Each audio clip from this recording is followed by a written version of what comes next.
ou si c'était quelque chose que font les jeunes. Alors, les réussites générales, ils trouvaient tous qu'ils faisaient assez bien. Personne ne pensait échouer. Et c'était frappant parce que après, avec le groupe d'allophones, il y avait 2 étudiants qui étaient un peu poussés du programme, qui étaient renvoyés plus ou moins au programme anglais. Alors, et ça faisait triste parce qu'eux-mêmes, ils croyaient qu'ils se débrouillaient pas mal. Alors, pour les études après l'école secondaire, 3/4 des anglophones pensaient aller à l'université ou au collège et 94% des allophones. Donc, tout ça pour dire que l'école où on ne permettait pas aux allophones de s'inscrire en immersion, peut-être à cause de l'idéologie monolingue qui disait que ce serait une sorte de déficit, c'était plus difficile pour eux d'être en immersion, ils se débrouillaient très bien. Alors, leur satisfaction avec la vie sociale, vous pouvez voir que les allophones, c'était tous extrêmement heureux, très heureux ou heureux. Et un seul allophone et un seul bilingue se disaient très malheureux. Alors, encore une fois, l'adaptation, il ne semble pas y avoir des problèmes d'adaptation. Et puis, alors, la discussion, la diversité linguistique et culturelle en immersion existe même hors les grandes villes.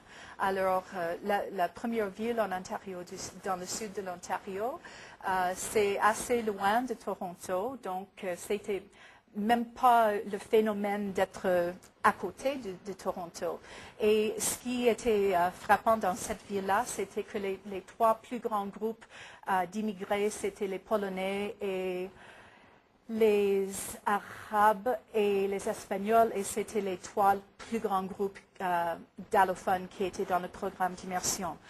Pour l'école au nord, où il y avait presque pas d'allophones, ce que j'ai remarqué par contre, c'est qu'il y a énormément d'Amérindiens dans la ville et qu'il y avait beaucoup d'Amérindiens dans les cours d'immersion.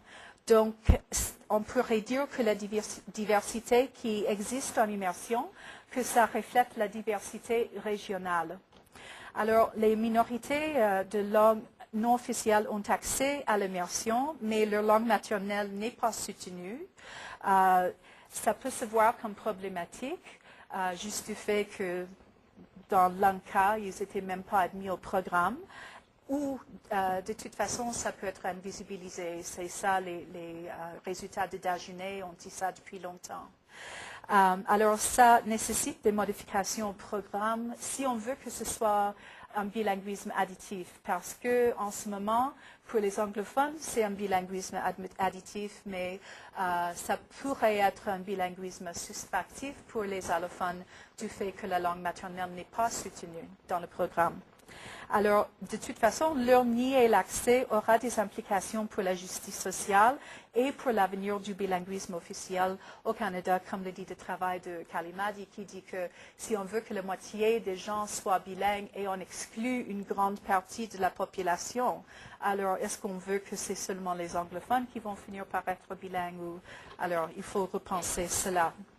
Alors, les implications.